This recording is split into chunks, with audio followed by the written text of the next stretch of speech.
Bonjour, bienvenue au Laurier Rose. Ici nous sommes dans un établissement pour enfants et adolescents polyhandicapés, situé sur Bandol. Les enfants que nous accueillons sont de très jeunes enfants, dès l'âge 0. Il y a un internat sur la structure, un externat, mais les enfants sont également accompagnés sur tout leur lieu de vie. Les enfants bénéficient sur la structure de rééducation, de soins bien sûr, pour répondre à leurs besoins médicaux, paramédicaux, mais les enfants ont également des temps de loisirs, type récréation, à l'instar de l'école, mais également des temps d'apprentissage. Une salle dédiée justement aux apprentissages pour travailler les habiletés scolaires, pour préparer à la posture d'élève, est très investie par nos éducatrices notamment, mais d'autres professionnels peuvent s'en saisir aussi. On a adossé à notre AEAP un PCPE, ça veut dire pôle de compétences et de prestations externalisées, qui accompagne des enfants et des familles avec des profils un petit peu différents de ceux qu'on peut avoir au sein de l'EAP, c'est-à-dire des enfants plurihandicapés ou notamment porteurs d'un TSA sévère, alors trouble du spectre autistique. Nous travaillons l'aller vers, la guidance parentale avec les familles. Les familles sont les premières concernées puisqu'elles connaissent leur enfant. Il est indispensable de travailler avec elles. Il est important d'expliquer, de sensibiliser, c'est également notre mission, de montrer qu'il y a un regard différent à porter sur ces enfants. Ce que nous rapportent beaucoup les parents, c'est le regard des autres, le regard des autres parents. Enfin, on va les regarder comme des parents qui ont mal élevé leur enfant. Non, ils ne sont pas mal élevés les enfants, ils sont porteurs d'autisme. Et un enfant porteur d'autisme, aller au supermarché, c'est juste un cauchemar pour lui parce que souvent ils ont des troubles sensoriels et le bruit, la lumière, le monde, le mouvement, ça peut être extrêmement violent pour eux, mais vraiment au sens de douloureux.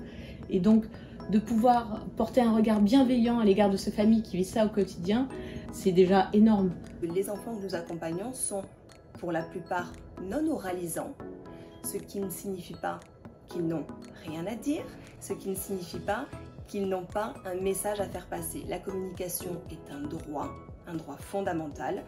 Tous les professionnels de la structure sont formés à la CA et il est indispensable de veiller à ce bain de langage au quotidien avec ces enfants selon des outils spécifiques. Dans notre établissement, on a beaucoup de pictogrammes, d'outils alternatifs à la communication.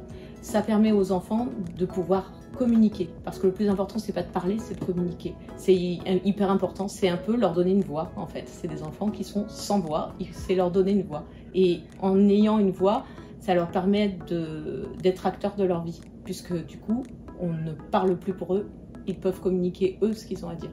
Tout le monde peut se former. Il y a des sensibilisations, des formations qui sont proposées gratuitement pour les familles, pour les parents, pour toute personne qui serait intéressée. Il est indispensable de se rendre compte que toute personne peut devenir, peut être ou a déjà été un partenaire de communication.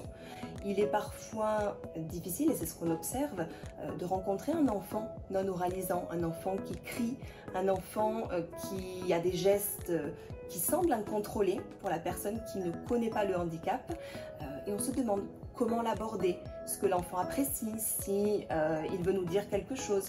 Il y a justement des outils qui existent et qui permettent à l'enfant en toute situation de se faire comprendre et d'entretenir une vraie discussion. L'inclusion, c'est l'affaire de tous.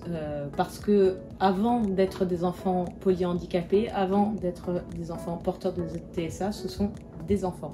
Alors c'est pas toujours facile, on sait très bien de toute façon, quel que soit l'endroit, c'est pas facile, mais ils sont tellement heureux de pouvoir communiquer. Voilà, c'est vraiment quelque chose qu'il faut faciliter et encourager.